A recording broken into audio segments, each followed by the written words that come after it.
Block account के अलावा भी ऑप्शंस हैं जो कि हमें A to Z admission process के बारे में बताएं। इंपॉर्टेंट कॉन्सेप्ट्स हैं, एक है अटेस्टेशन का और एक है नोटराइजेशन का। तो ये वाली स्टैंप एक जरूरी है। कुछ यूनिवर्सिटीज ऐसी होंगी जो डायरेक्ट जो सिर्फ यूनि असिस्ट के यहाँ तक आप लोगों का 50% काम हुआ है कि जब मैं प्रोसेसिंग कर रहा था तो मेरा भी जब मैंने पहली दफ़ा अप्लाई किया था तो मेरा वीज़ा रिजेक्ट हुआ था। यहाँ पे इंटरनेशनल प्रोग्राम्स का पूरा डेटाबेस है। जिन लोगों का वीज़ा रिजेक्ट हो जाए तो ये कोई इतनी बड़ी चीज़ नहीं है। 90% लोग जो है ना वो कॉरिकल के थ्रू अभी जर्मनी में अपने ब्लॉक अकाउंट्स और सारी प्रोसेसिंग कर रहे हैं। इस वीडियो में बेसिकली पूरा एडमिशन प्रोसेस हम लोग कवर करेंगे, यूनिवर्सिटी सेलेक्ट करने से लेकर और एंड तक, बेसिकली जब तक आपके पासपोर्ट के ऊपर जो वीज़ा की स्टैंप है वो नहीं लगती। बेसिकली एक वीडियो में कमेंट आया था कि आप हमें A to Z admission process के बारे में बताएं, तो इस वीडियो में इसी चीज़ को डिकोड करेंगे और इस पूरे प्रोसेस को मैंने 7 सेक्शंस में डिवाइड किया है। और जो भी इस वीडियो की टाइमलाइन के ऊपर ये 7 सेक्शंस आ रहे होंगे, कोई सेक्शन आप लोगों ने स्किप करना है तो आप नेक्स्ट सेक्शन पे जंप कर सकते हैं। और सबसे पहले हम लोग स्टार्ट करते हैं, बेसिकली जो पहला स्टेप है वो है डिग्री सिलेक्शन का, या यूनिवर्सिटी को जो आप लोगों ने सिलेक्ट करना है। अच्छा, सबसे पहले जो आप लोगों ने चीज़ करनी है, जो लोग भी जर्मनी में आते हैं वो यहाँ पे इस वेबसाइट के ऊपर लाजमी आते हैं। ये है DAAT.de की वेबसाइट। ये जर्मन यूनिवर्सिटीज़ के लिए एक डेटाबेस के तौर पे काम करती है। अगर मैं इस वेबसाइट को ओपन करूँ तो यहाँ पे ये वाला पेज आप लोगों को दिखेगा। यहाँ पे इंटरनेशनल प्रोग्राम्स का पूरा डेटाबेस है। यहाँ पे जितने प्रोग्राम्स हैं जर्मनी में मास्टर्स के लिए, यहाँ पे हम लोग फिल्टर करेंगे, बैचलर्स के लिए, मास्टर्स के लिए, PhD के लिए। तो यहाँ पे हम लोग मास्टर्स के लिए भी हम लोग देख रहे हैं, तो मास्टर्स के लिए जितने प्रोग्राम्स हैं उनको फिल्टर करते हैं। उसके बाद कौन से लैंग्वेज या इंग्लिश डॉट प्रोग्राम्स हम लोगों ने देखने हैं, और फील्ड ऑफ स्टडी यहाँ से आप देख सकते हो। हम लोग इंजीनियरिंग देख लेते हैं। तो यहाँ पे ये जैसे ही आप लोग सेलेक्ट करोगे तो ये पूरी लिस्ट आएगी। तो जो लोग भी जर्मनी में आना चाहते हैं वो इस डेटाबेस की मदद से अपने लिए यूनिवर्सिटीज़ को शॉर्ट लिस्ट करते हैं। अब एक जो इम्पॉर्टेंट चीज़ है, यहाँ पे तो आप आ गए, यहाँ पे सारी चीज़ें आप लोगों ने शॉर्ट लिस्ट कर ली, ये सारी इंफॉर्मेशन आपके पास आ गई। लेकिन सीन ये रहता है कि मैंने क्या किया था, क्योंकि इतनी सारी इंफॉर्मेशन होती है और इतनी सारी डेडलाइंस होती हैं, इतनी सारी रिक्वायरमेंट्स होती हैं, उन सारी चीज़ों को बार बार वेबसाइट्स पे जाना दिक्कत होती है, मुश्किल होती है उन तमाम चीज़ों को ट्रैक करना। तो मैंने क्या किया था कि मैंने उसके लिए अपने लिए एक एक्सेल शीट बनाई थी। तो आप लोग भी अगर जो यूनिवर्सिटीज़ के लिए प्लान कर रहे हो तो बार बार यूनिवर्सिटीज़ में जाने की बजाय इस तरीके की एक गूगल डॉक शीट बना लो और उसमें जो है ना सारे प्रोग्राम्स को लिस्ट करो। ये मैंने एक सैम्पल जो है ना एक्सेल शीट बनाई है। पहली चीज़ ये है कि आप जब ये शॉर्ट लिस्टिंग कर रहे हो, एक तो ये कि आप DAAT.de की वेबसाइट पे आओगे, उसके बाद अपनी ये एक्सेल शीट बनाओगे, और एक्सेल शीट बनाने के बाद आप लोगों ने सारी चीज़ों का ध्यान रखना है। इसके ऊपर मैंने एक सेपरेट वीडियो बनाई है कि यूनिवर्सिटीज़ को आप कैसे सिलेक्ट करो, कौन से एरियाज़ को टारगेट करो, का मैं लिंक डिस्क्रिप्शन में दे दूंगा। अब बात करते हैं, बेसिकली ये आप लोगों का पहला स्टेप हो गया। यूनिवर्सिटीज़ या स्टडी प्रोग्राम्स को आपने सेलेक्ट कर लिया है। अब दूसरा जो इम्पोर्टेंट स्टेप रहता है वो है डॉक्यूमेंट्स का। अब जब डॉक्यूमेंट्स, एक तो है एजुकेशनल डॉक्यूमेंट्स आपके, और दूसरा जो CV और जो आपने लेटर ऑफ मोटिवेशन लिखना है, रिकमेंडेशन लेटर्स लेने हैं, उनका सीन जो है ना वो क्या रहता है। अब डॉक्यूमेंट्स में बेसिकली काफ़ी कन्फ्यूजन्स रहती हैं और उसमें 2 इम्पॉर्टेंट कॉन्सेप्ट्स हैं, एक है अटेस्टेशन का और एक है नोटराइजेशन का। तो इन दोनों को मैं कोशिश करता हूँ आपको थोड़ा समझाऊँ कि अटेस्टेशन क्या होती है और नोटरी जो आप डॉक्यूमेंट्स की करोगे वो क्या होती है। अब जब आप लोगों ने फ़र्ज़ करें मैंने यूनिवर्सिटी में अप्लाई करना है यहाँ पे जर्मनी में, तो यहाँ पे जो एजुकेशनल डॉक्यूमेंट्स है ना, अगर आप मास्टर्स के लिए अप्लाई कर रहे हो तो जो बैचलर्स की डिग्री होगी या ट्रांसक्रिप्ट होगी उसको आप लोगों ने अटेस्ट करवाना है HEC से। अगर आप पाकिस्तान से हो, अगर आप इंडिया से हो तो इसी तरीके से आपका जो हायर एजुकेशन कमीशन है या जो भी इदारा है वहाँ से आप अटेस्ट कराओगे। और ये जो स्टैंप लगेगी आपकी जो ओरिजिनल डिग्री होगी या ओरिजिनल जो आपका जो ट्रांसक्रिप्ट होगा बैचलर्स का, उसके ऊपर लगेगी। अब मैंने ये अपनी जो है ट्रांसक्रिप्ट निकाली थी आप लोगों के लिए, तो यहाँ पे ये देखें HEC की मैंने स्टैंप लगवाई, और ये बेसिकली ये स्टिकर लगेगा उनका और फिर ये स्टैंप लगेगी। और बस ये जो है ना मास्टर्स के लिए ये एक रिक्वायरमेंट है। इसके अलावा जो आपकी एफएससी की डिग्रीज़ हैं और जो मैट्रिक और एफएससी के डॉक्यूमेंट्स हैं उनको अटेस्ट करवाने की ज़रूरत नहीं है। सिर्फ जो बैचलर की डिग्री है वो आप लोगों ने अटेस्ट करवानी है। अब ये चीज़ मैंने आप लोगों को दिखा दी। अब ये जो अब इस डिग्री के साथ ये अटेस्ट हुई है, ये वाले आपके एजुकेशनल डॉक्यूमेंट्स कंप्लीट हैं। अगर आपने इलेक्ट्रॉनिक एप्लीकेशन सबमिट करनी है कहीं पे भी, तो वो आप इस तरीके से डायरेक्टली अपलोड कर दोगे, उसके लिए और कुछ भी नहीं करना। अब नोटरी कहाँ पे आती है? नोटरी आप लोगों ने उस वक्त करनी होती है बेसिकली जो आपका ओरिजिनल डॉक्यूमेंट है ना, और जब उसकी आप फोटो कॉपी ले रहे हो तो उसके लिए आप लोगों को नोटरी करना पड़ता है। नोटरी करना का मतलब ये है कि वो जो ओरिजिनल डॉक्यूमेंट है और जो आपने कॉपी बनाई है वो बिल्कुल सेम है, और वो कोई ऐसी अथॉरिटी होगी जो बेसिकली चेक करेगी और फिर अपनी वो स्टैंप लगा के देंगे। और ये बेसिकली होता है नोटरी। जर्मनी में जो लोग भी स्टूडेंट्स आते हैं उन लोगों को फोटो कॉपीज जितनी भी वो एजुकेशनल डॉक्यूमेंट्स की बनवाएंगे वो नोटरी से अटेस्ट होनी चाहिए। फिर वो जो है ना यहाँ पे आप किसी भी इदारे में या फिर ये जो यूनी असिस्ट का इदारा है वहाँ पे आप अपने डॉक्यूमेंट्स, अपनी फोटो कॉपीज के जो डॉक्यूमेंट्स का जो सेटअप बनाओगे वो आप लोगों ने नोटरी करके भेजना है। अब सीन क्या रहता है, मैं यहाँ पे आप लोगों को ये चीज़ दिखाता हूँ। ये एक डॉक्यूमेंट है बेसिकली, यहाँ पे नोटरी हुआ है। अब ये फोटो कॉपी है आपकी डिग्री की। यहाँ पे ये एक स्टिकर होता है, ये गोल्डन भी हो सकता है, सिल्वर भी हो सकता है। इस तरीके से ये एक स्टिकर लगता है। उसके बाद एक ये स्टैंप लगती है, ये नोटरी पब्लिक, इधर लिखा हुआ है all continents outside of Pakistan, और ये अंडर इंटरनेशनल लॉ। तो ये वाली स्टैंप एक ज़रूरी है, ये बहुत ज़रूरी है बल्कि। और उसके बाद ये जो बंदा, ये बेसिकली नोटरी होगी कहाँ पे? आपके शहर में या इलाके में कोई भी अदालतें हैं, वहाँ पे जो वकील होते हैं, कचहरी होती है, वहाँ पे ये सारी जो स्टैंप्स होती हैं उनके पास रहती हैं। और ये तो बेसिकली एक तरह से बिजनेस है वहाँ पे। और ये आप लोग जब भी नोटरी करवाने जाओगे तो आप मल्टीपल लोगों से पूछ के जिसका आपको रेट मुनासिब लगे वहाँ से आप अपने डॉक्यूमेंट्स नोटरी करवा सकते हो। नोटरी सिर्फ फ़ोटो कॉपीज़ होंगी।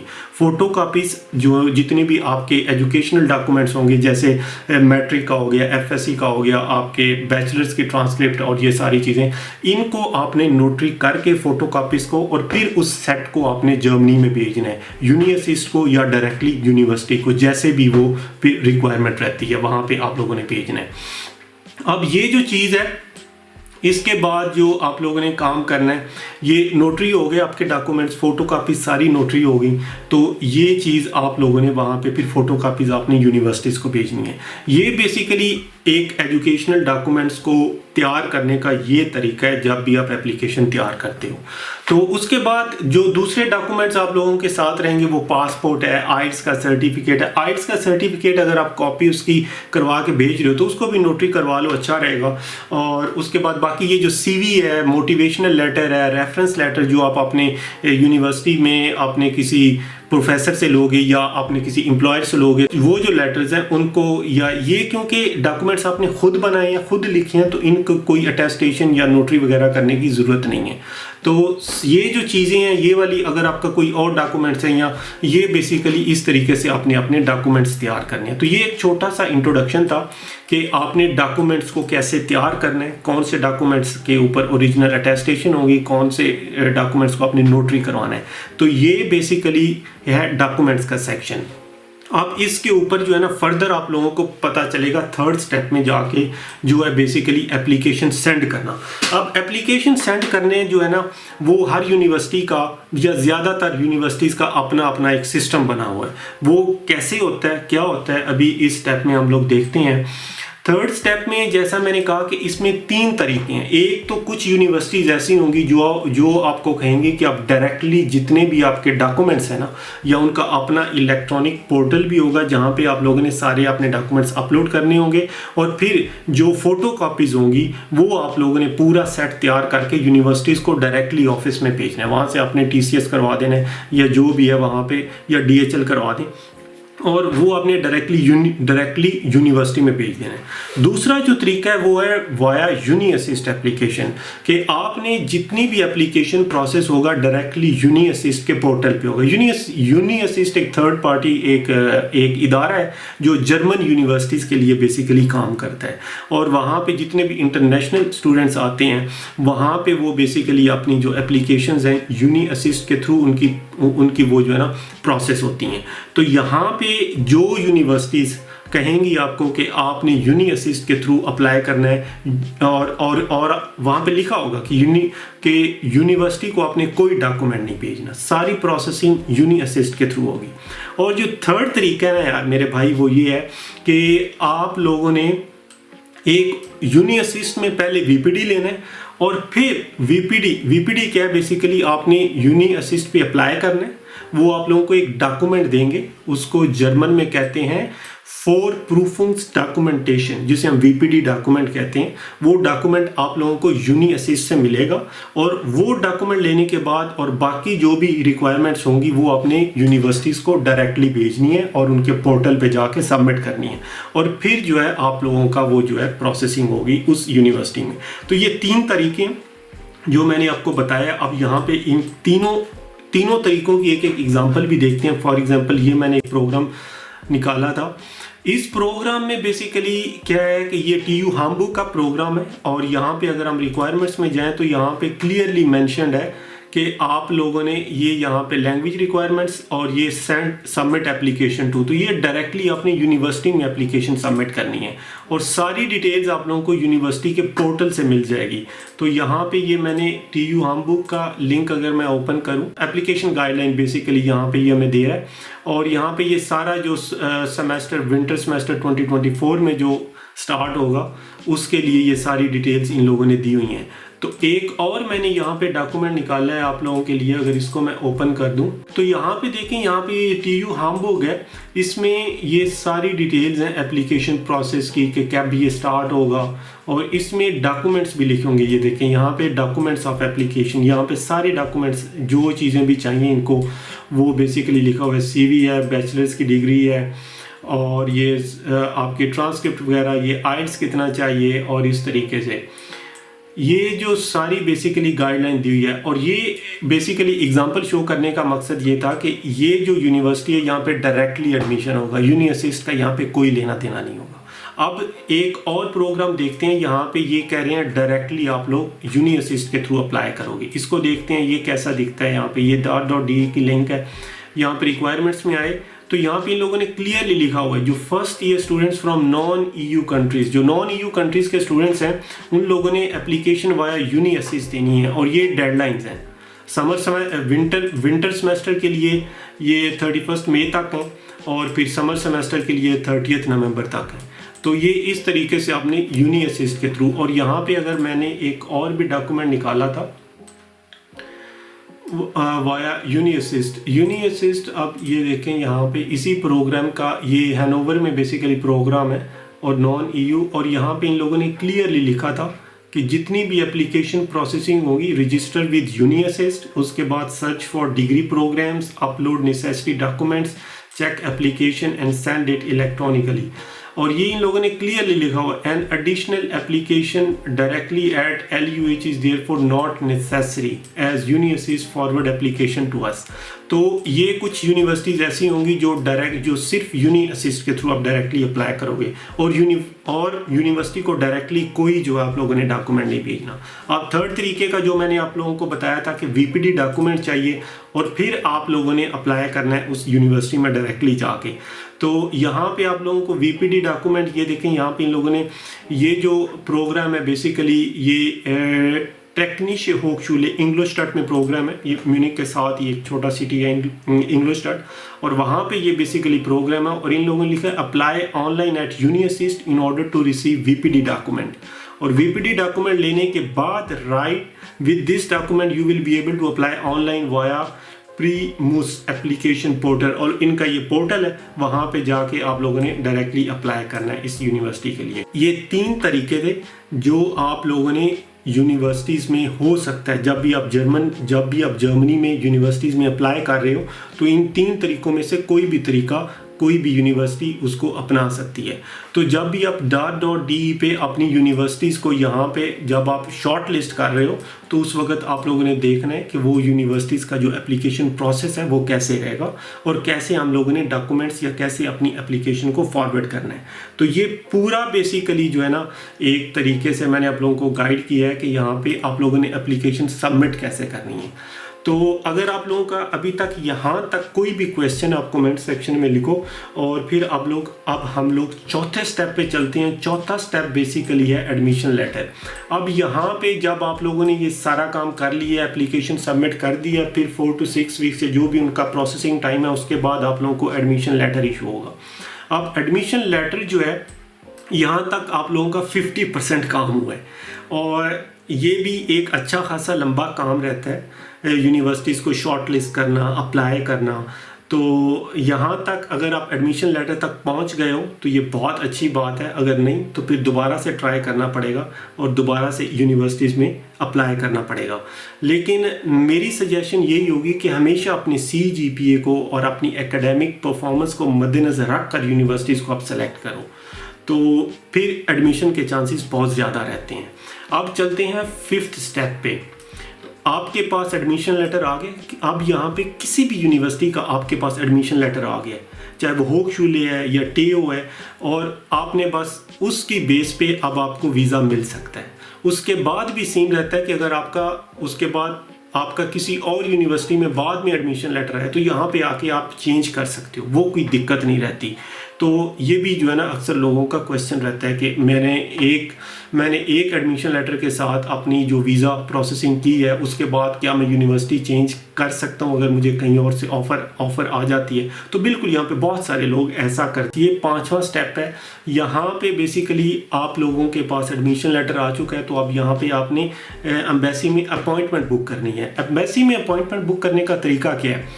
सबसे पहले तो अगर आप इस्लामाबाद एम्बेसी में आप लोगों ने अपॉइंटमेंट बुक करनी है, ये बेसिकली लिंक है ये अपॉइंटमेंट वेबसाइट का, और यहाँ पे जाके आप लोगों ने अपनी अपॉइंटमेंट बुक करनी है। यहाँ पे फिर डिफरेंट फॉर्म्स आएंगे तो इन फॉर्म्स को आप लोगों ने फिल करना है। उसके बाद जो नेक्स्ट स्टेप रहता है गेट डॉक्यूमेंट्स रेडी। अब एम्बेसी के लिए भी डॉक्यूमेंट्स को तैयार करना पड़ता है और यहाँ पे जो बेसिकली डॉक्यूमेंट्स आपको चाहिए, ये इस्लामाबाद एम्बेसी की मैंने ये लिंक निकाला है और यहाँ पे इन लोगों ने ये पूरी लिस्ट आप लोगों को दी हुई है। इनका ये एप्लीकेशन फॉर्म है। उसके बाद भी पूरे सेट आप लोगों ने अपने डॉक्यूमेंट्स के तैयार करने हैं, जैसे पासपोर्ट की कॉपीज़ हैं, आपका ID कार्ड, उसके बाद एप्लीकेशन डिक्लेरेशन फॉर्म है, और वही फिर CV, letter of motivation, letter of admission, ये सारी चीज़ें। एनरोलमेंट सर्टिफिकेट अगर आप लोगों ने ले लिया है तो एनरोलमेंट सर्टिफिकेट, और ये इस तरीके से ये लेटेस्ट जो है ना मैंने अभी कल ही मैंने ये जो है ना डाउनलोड किया था, और ये जो पूरी उनकी ऑफिशियल वेबसाइट जो है वहाँ पे बेसिकली ये पूरी लिस्ट अवेलेबल है। और ये डॉक्यूमेंट्स का सेट आप लोगों ने तैयार कर लेना है। और इसमें जो सबसे इम्पॉर्टेंट चीज़ है, अब मैं यहाँ पे एम्बेसी के लिए वीज़ा के लिए वो बताऊँ, वो है 1 year of support, 1 year finances.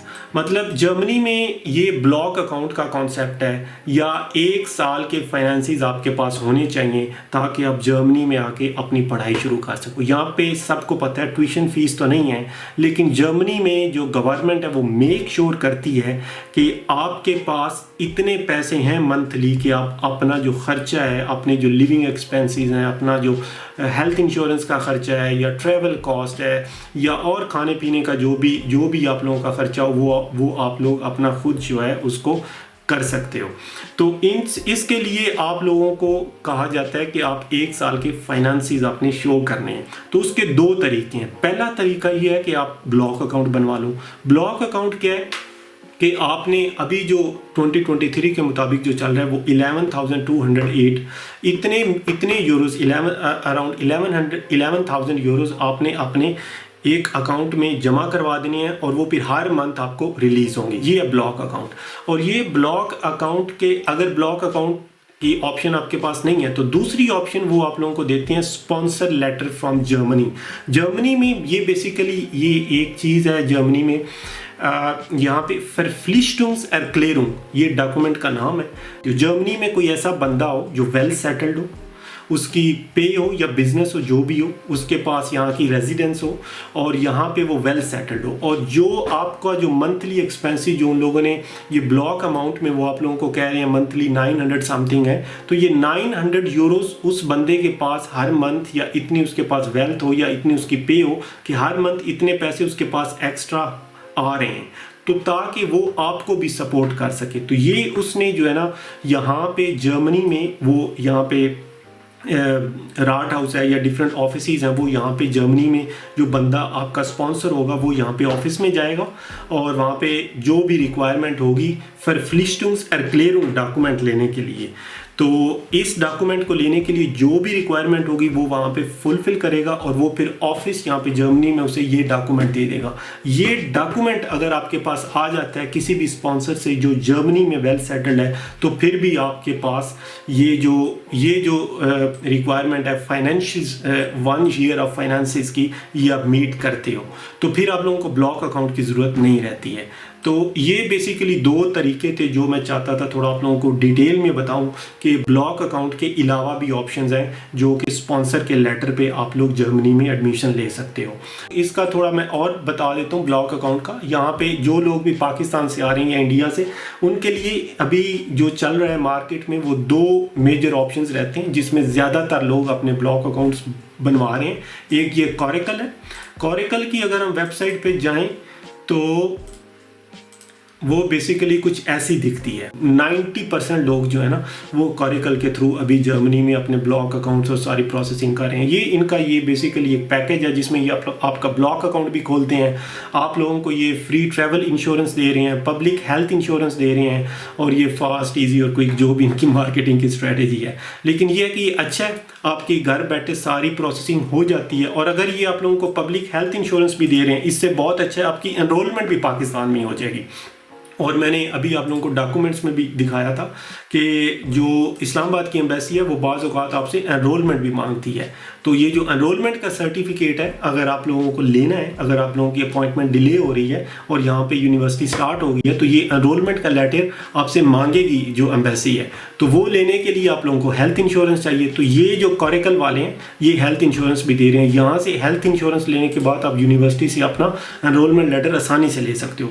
दूसरी ये फिनटिबा की ऑप्शन है, यहाँ पे भी आप इनकी वेबसाइट पे जा सकते हो, जो कि ये ब्लॉक अकाउंट और इस तरीके से ये भी हेल्प कर रहे हैं। तो ये बेसिकली 2 ऑप्शंस थी ब्लॉक अकाउंट में जो मैंने आपको बताया, और 90% लोग कॉरेकल से आ रहे हैं, ये भी मैंने आपको बता दिया। अब यहाँ पे अगर आप लोगों का कोई क्वेश्चन है तो आप कमेंट सेक्शन में लिखिए, और उसके बाद फिर चलते हैं स्टेप नंबर 6 पे। स्टेप नंबर 6 जो है वो बेसिकली है यहाँ पे जर्मन एम्बेसी में आप लोगों के डॉक्यूमेंट्स तैयार हो गए, आप लोगों को अपॉइंटमेंट मिल गई और अभी आप वीज़ा अपॉइंटमेंट के लिए जर्मन एम्बेसी में हो। यहाँ पे क्या होता है कि यहाँ पे सारे वो जो डॉक्यूमेंट्स का सेट है वो आप लोग लेके जाते हो। यहाँ पे कोई नोटरी शोटरी नहीं चाहिए, कुछ भी नहीं चाहिए कोई, क्योंकि आपके पास ओरिजिनल डॉक्यूमेंट भी होंगे, फ़ोटो कॉपीज़ भी होंगी। आपने फ़ोटो कॉपीज़ वहाँ पे जाके देनी है और वो फिर जो भी उनकी प्रोसेसिंग होगी वो करेंगे। एक इंटरव्यू होगा, उसमें डिफरेंट क्वेश्चंस पूछते हैं। इस्लामाबाद एम्बेसी वाले काफ़ी सख्त हैं।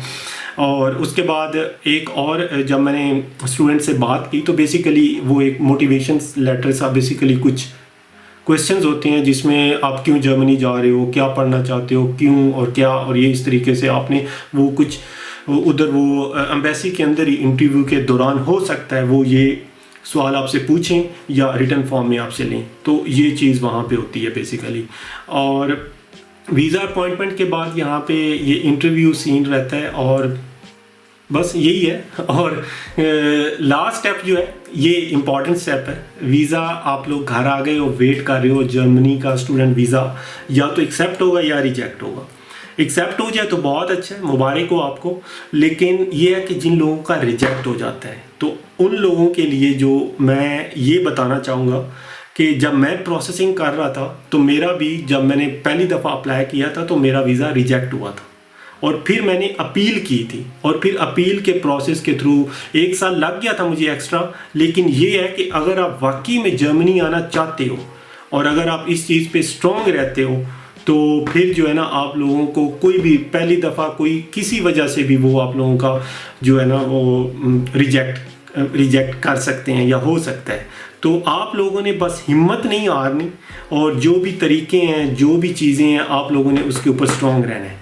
और एक दफ़ा बस वहाँ पे थोड़ी दिक्कत आती है पाकिस्तान में, जब भी ये सारी ये जो प्रोसेसिंग हो रही होती है, तो जिन लोगों का वीज़ा रिजेक्ट हुआ है या जिन लोगों का वीज़ा रिजेक्ट हो जाए, तो ये कोई इतनी बड़ी चीज़ नहीं है। आप लोग अपील में जाते हो, अपील फाइल करते हो एम्बेसी के अंदर, और उसके बाद फिर जो भी रिक्वायरमेंट्स होती है उनकी, वो फिर आप लोगों को फर्दर रिक्वायरमेंट्स बता सकते हैं।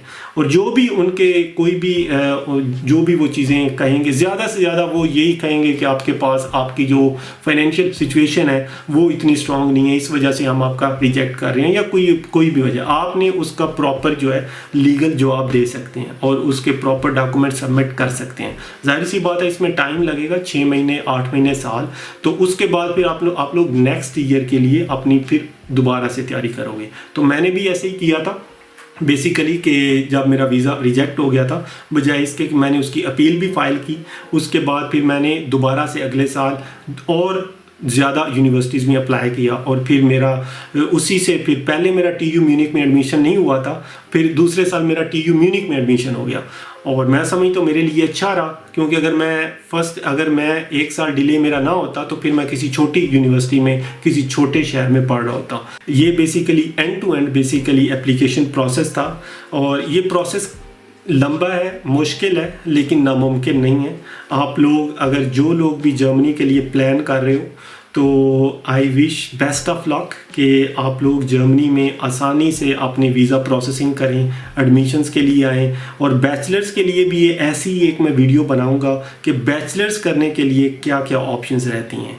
तो इस वीडियो को यहाँ पे ख़त्म करता हूँ। अगर आप लोगों का कोई भी क्वेश्चन है, किसी तरीके की और इन्फॉर्मेशन चाहिए, तो यार कमेंट सेक्शन में आप लिख सकते हो। तो thanks for watching this video. Until next time, अल्लाह हाफिज़।